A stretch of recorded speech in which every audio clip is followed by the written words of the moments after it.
Hi. Search and rescue? Yeah, so, hey everybody, what's up? This is Retrokid Reviews, back at it again, doing flashy podcast that I'm going to be pausing in a minute. Hold on one sec. And talking about Alien Earth.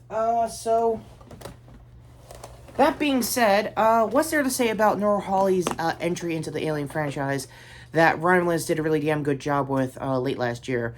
Card to my review for that, as always. Well, apparently normalizing bullpup pulse rifle blasters for starters, but outside of that, it is a decent 2-episode so far. I'm only as for many will know, I'm only covering the premiere so far. I'll be back for the rest of the season, hopefully by the end of the year, as always. So let's get the big setup and hook of this out of the way. The plot of the show is basically a mysterious crash landing in Earth, which is a double name for it. I don't know what country exactly. Some Yutani-like corporation probably took over into the near future, and most likely, of course, there's a xenomorph on board and while being crash landed into said Earth. So, the hook of it is really good. I like the marketing they had going around it. It was a little more mysterious than usual for a Noah Hawley production. I'm very aware of the showrunner's work since Legion and a bunch of other FX projects. Been a while since my last TV review, so go to my obvious thoughts on Squid Game since we're talking about TV stuff. That being said, a little retro-futuristic than usual, mainly because I'm getting a new iWatch pretty soon, so hiccups aside, let's get to it. What is my overall thoughts with these first 2 episodes? Insanely good. It has the fear, the tension. The first 20 minutes of the pilot just feels like you're back in like the 1979 original movie.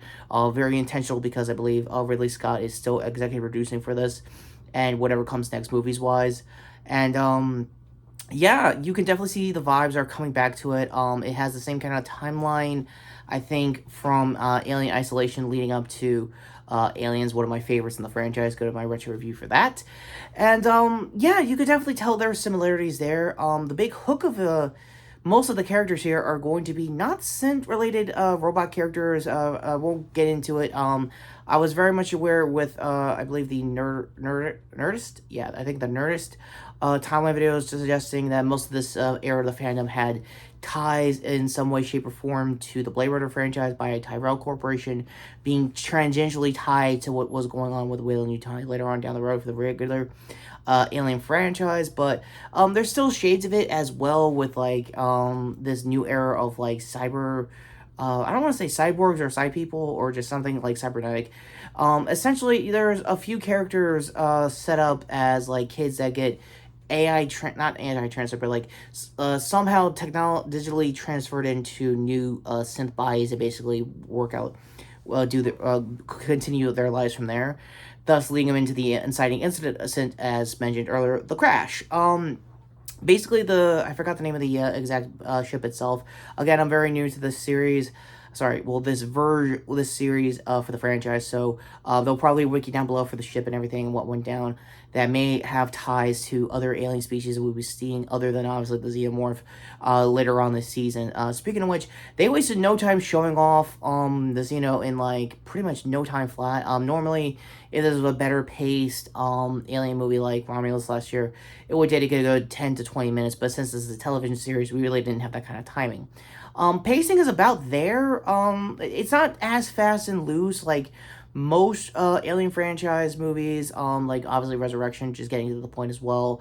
The day I ever to cover that on the channel is going to be probably 2 things. Mainly probably cover my bases before going to season 2 for the show, but outside of that, I'm very gripped with one of the new cyborg kids, Wendy, who I think is played by, of all people, Kyle Chandler's real-life daughter, who I think got into acting. I forgot the bulk of her work prior to this show, so again, as always, cast IMDb's down below. And her, I guess, closest thing I'm trying to cosplay here, her brother, who is a search and rescue guy, I thought at first would be a Whalen Yutani Corp employee just trying to just do what he can, going around the world, helping around what's going on in the daily, I guess, daily when it comes to search and rescue teams in Earth. But outside of that, I think it's some other type of privateer company. I won't know off the top of my head until I see later episodes to get a better context for the lore. Speaking of which, I won't know too much about the Wonder Boy kid. Long story short, he's some tech bro that's trying to have like a lawsuit battle with, now in full force in this timeline, Weyland-Yutani. For most who don't know how evil Yutani Core and now Weyland-Yutani is, they pull a lot of stuff under wraps for a good reason. The bulk of the prequel movies from Prometheus to cover to give you a good idea how far they'll go to cover up any messes they have up in space. Imagine that now going into Earth with their day-to-day shenanigans when it comes to Corpo Greed. So outside of that, I was very interested on the weaponry of the search and rescue guys. They're very tangentially different than Colonial Marines a good couple hundred years later in the timeline. Yes, we're going to be talking about alien timelines here, so stick with me as long as you can, guys. Long story short. So that's kind of where it is. But honestly, I won't go too much into it. This show's case takes place 2 years before the original movie. The movie is in 2122, and then Aliens itself is another, I think, 50-something years later into the 2160s, if I'm not mistaken. Again, don't quote me. Haven't done the timeline charts myself. I'll leave the wiki down below for the timelines in case anything else. But yeah, fandom talk aside, these first 2 episodes definitely get the vibes of how, like, out of place you would see a species like a xenomorph just running around some weird rich guys, like, I don't know, My Fair Lady kind of like cosplay thing, just to brag about like old nostalgic stuff or historical things.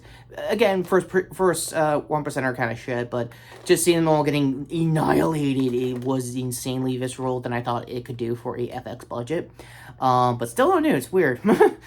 Terrestrial television, I guess, hiccups aside, I don't know. The alien itself, I don't know who the body actor is. Usually these kinds of actors are normally athletic guys, NBA stars. I think one of them, since I'm here, I have to make a huge correction for my alien Romulus. I don't know if I mentioned this in the end of the years last year, but I had no clue that was an actual 7-foot dude that got, I guess, lifts to go like 9+ for that third act fight for that hybrid alien. So my bad to that guy there. Again, wiki for that bit of the lore as well.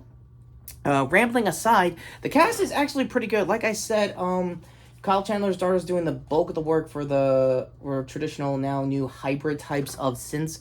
But I want to give a huge shout out to Mero's actor Baruch Hassi, if I got his name right. He's definitely just like the traditional cyborg type, when then it's like in between classes of robots and synths, and you can definitely tell he's playing like basically an old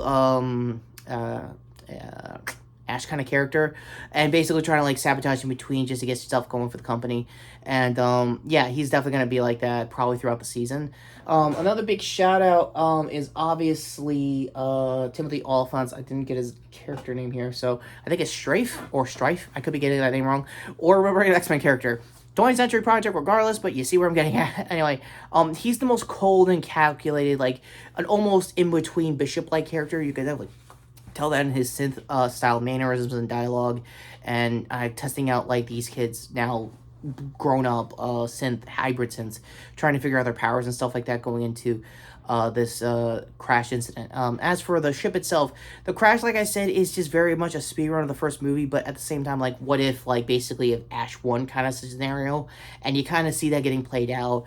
The set design is actually very incredible with few buildings you can see outside in between, like the crash. You could definitely see the ship itself lives and breathes off of like H.R. Giger designs. It lives and breathes of what Ridley Scott did back in the 70s. You can definitely tell the spirit of the franchise is still in that ship, but outside of it, going into like traditional like apartment complexes, first person, 1%er kind of like mega buildings and stuff like that. You could definitely give it like the closest thing this franchise could probably do a raid. I think this season is close enough to looking and feeling like it.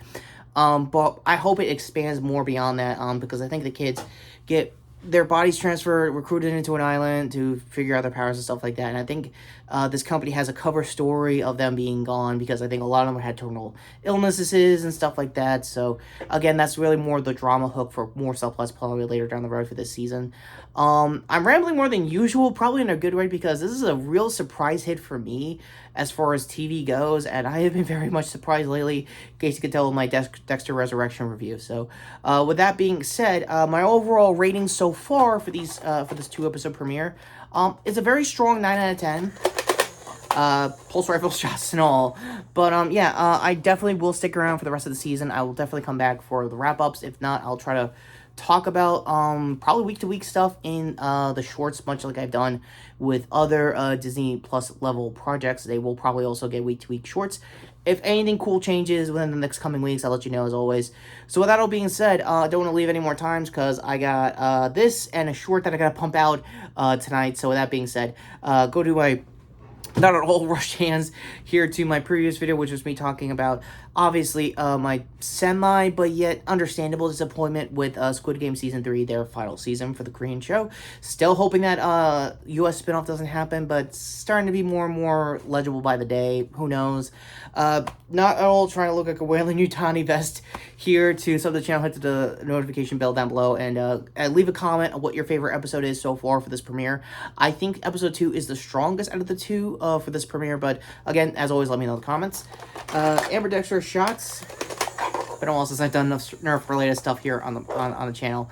Yeah, to my shorts playlist, and speaking of said Nerf stuff, I'm gonna try my best to get some Edgestock products, because I'm very much aware that the AEB is finally out in store shelves in Walmart, and I'm also very much aware of that new pistol that's out. I believe the Dart Zone Pro Brute, I think, is also out as well in stores.